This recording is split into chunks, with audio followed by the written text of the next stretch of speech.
Magta-traffic update na naman tayo dito sa may McKinley Parkway. Dito sa may Forbes Park, Makati City, Philippines. Ayan mga guys, tingnan nyo naman, naka-Mercedes tayo mga guys, oh. Mercedes ang ating sasakyan ngayon.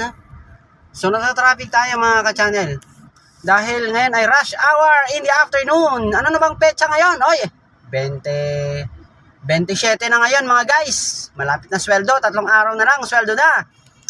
Alright, konting days na lang ha. Buka kayong naiinip na, naiinis na. Nako, doble ang inip. Dahil kapag ka-traffic mga guys, no, talaga namang nakakainip. Pero mga guys, dapat kung kayo ay mata-traffic, ako nga, hindi nga ako naiinip, samantalang mauubos ang gasolina ko. Oh, diba? Naka-Mercedes pa ako mga guys, ang laki ng makina ng sasakyan dala-dala ko. Hindi nga ako naiinis kayo pa kaya na nakasakay lang sa sasakyan na bumabaybay ng McKinley Road? Ayan. Ako ang McKinley Road na to mga guys ha. Kung kayo ay dumadaan dito,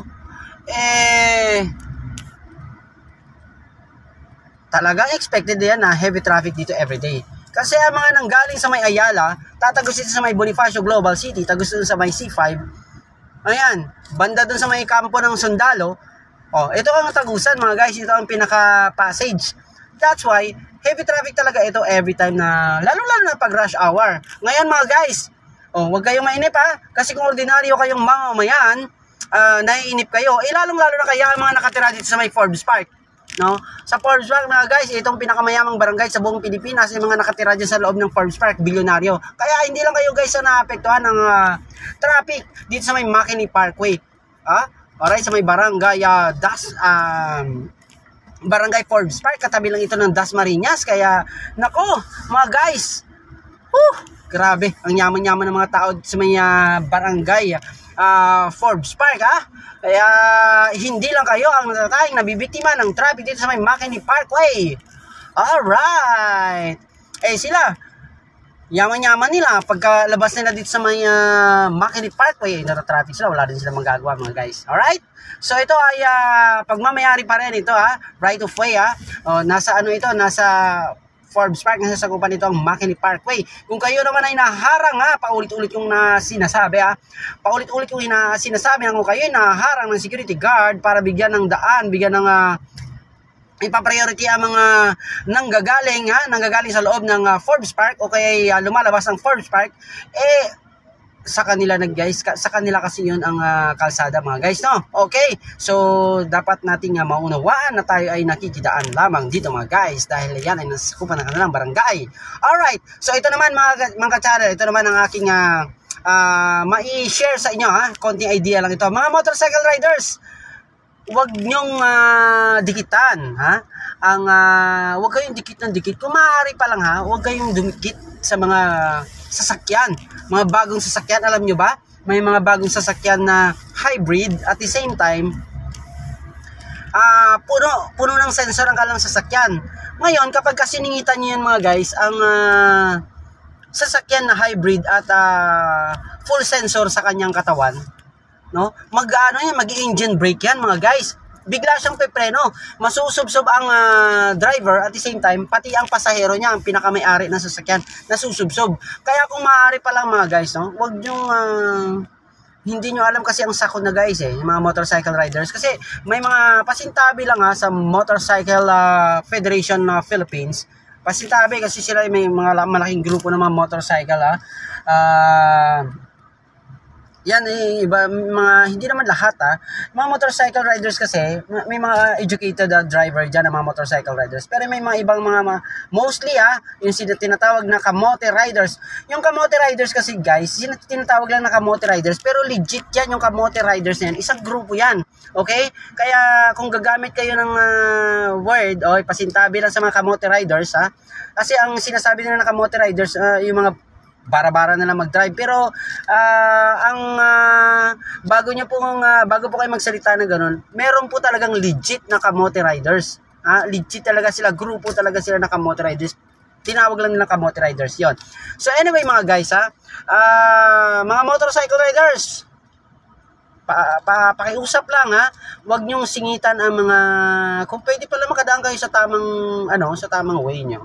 Huwag kayo singit ng singit kasi kapag kinat nyo yung hybrid at full sensor ng mga bagong sasakyan ngayon, bigla siyang mag-engine brake, masusubsob doon yung pasahero sa loob, no? Ayan yung may mga special features ng mga bagong sasakyan ngayon, no? Hybrid at full sensor ang kanyang body built-in. Alright, maraming salamat mga guys. So nakikita nyo mga guys ito, buwis pakipagsapala na ito mga guys, dahil ang ating sasakyan na Mercedes ay wala na gasolina. Nata-traffic pa ako. Saan pa ako uwi? Sa Fort Bonifacio pa. Napakaganda nito mga guys, diba? Ngayon pipindutin ko to. May sunroof pa yan guys. Sunroof, diba? Sunroof mga guys. So ngayon, sasarado ko muna. Yan mga guys. Alaka, kaunti na lang ang gas. Mercedes na, napakalaki pa ng makina nito mga guys. Yun, lapad-lapad, Gandun pa, diba?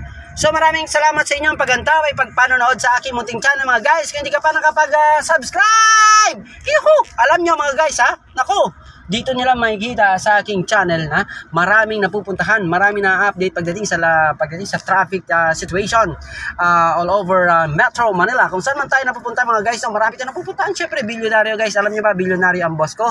Ayan. Pero hindi ko sasabihin kung sino ang boss ko mga guys Pero bilyonaryo ang boss ko. Kaya marami ko napupuntahan ng mga lugar mga ka-channel. Alright. Ito, nata-traffic. Kanina pa ako bumupunta dito sa may public utility jeep mga guys. Alright. May natutulog ba dyan sa loob? Okay, matulog-tulog ka na pagka nasa jeep kayo, public utility vehicle, baka mamaya, padating na ng, nako, sus Maria Joseph, baka mamaya, lumampas kayo sa inyong lugar ano nga ba ito? Na bababaan, paano yan? Nakatulog kayo, diba? Mga guys, dapat listo, kapag kayo ay nasa public utility vehicle, kailangan na nakikita nyo mga dadaanan para sa aware kayo, no? Alright, so ito ay nasa McKinley Parkway pa rin tayo.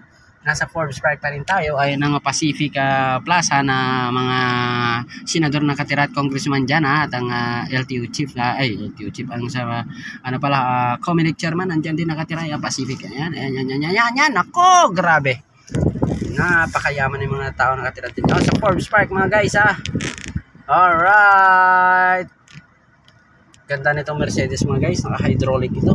Kahit madadaanan ko yung hams guys, humahakbang-hakbang lang. Hindi tulad na mga, kapag may dala-dala mo naman ay sports utility vehicle, matagtag yun. Pero mga guys, kapag ang Mercedes ang inyong dala, naku, hinahakbangan lang kasi naka-hydraulic na ito hahakbangan niya lang yung hams, hindi mo maramdaman. Hinakbangan niya, pero hindi siya matagtag dahil lalaro-laro doon ang kanyang shock absorber, no? Napakaganda ng shock absorber ng Mercedes. Alright, lalo na lumang modelo ito mga guys. Alright, so maraming salamat maraming nako, ilang beses kong paulit-ulitin ako, hindi dahil sa inyo, nako, wala naman ako dito. Kaya mga guys, ito ay isang motivation na pag-ulat ng lagay ng trapiko sa iba't ibang lansangan dahil sa inyong patuloy na panonood sa aking channel. Sige, Mercedes, pasok na. Mercedes ba yan? Ano ba yan?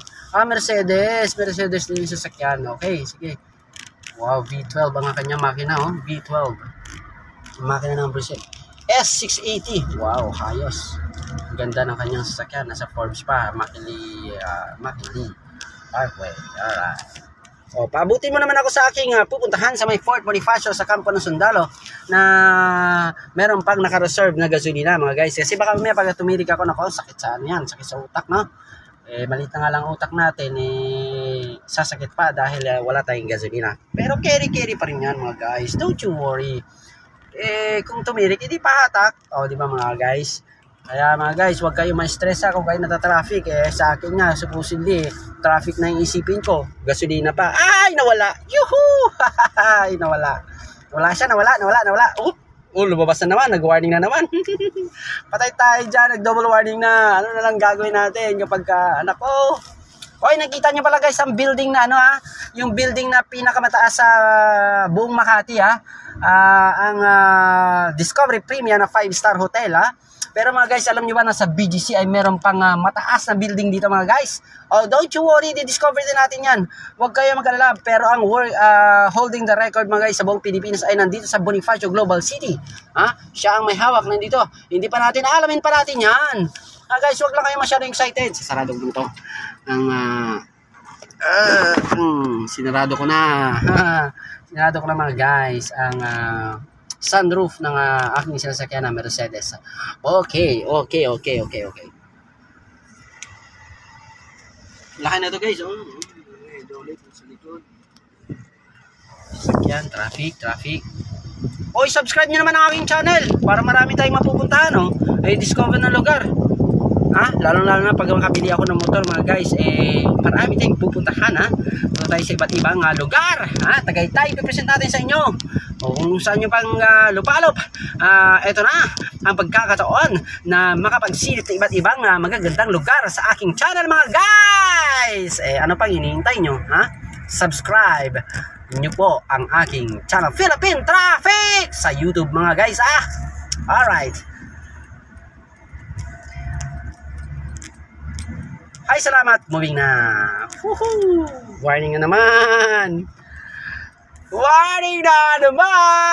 Woohoo! Ay, nangawit ka na dyan. Dito ka na sumakay, Dito na sumakay. May radyo ko. Dito ka na sumakay. Nangawit ka na dyan, nangawit ka na ba dyan, Uy. Kanina ka pa sabi dyan. Ano ka ba si Spider-Man? Spider-Man ka? Marami na namang tinatayo dyan na building sa may Bonifacio Global City. Bonifacio Global City, Ayan talaga yung lugar na yan, Kaya, nako. Sir Kylie Simons, how are you? Thank you for watching always, Sir Kylie Simons. And be safe always on the middle of the ocean. Sir Kylie Simons in Nova Scotia, Canada. My friends in Canada. Alright. Be safe always. Every time you're in your vessel. Alright? Sir Kylie Simons, thank you for your help. Your help is by watching my video every time. Alright? And best regards to your family. Sir Kylie Simons.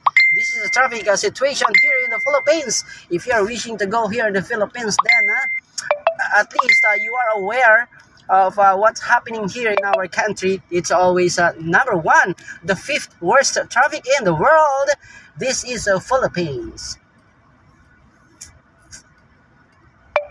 The most one of the big problem of our Philippine economy is the traffic here in the Philippines. All right. Don't mind about the corrupt politician here in the Philippines because it is a usual. Most of our leader here is a corrupt. So if you go here in the Philippines, the primary problem is traffic. All right.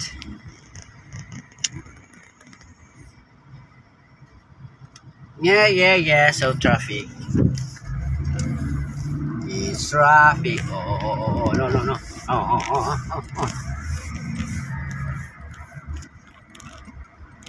Overheating. I hope you will not be overheat. Are you turning right? Are you turning right at the Tamarind Forest Park? Or you're not turning, but then you're just signaling your lights?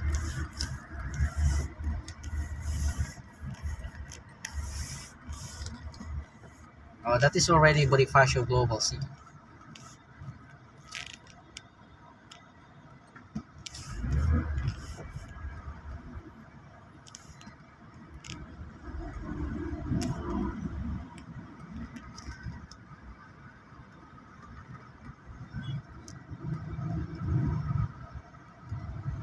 So until next time mga guys, thank you for watching.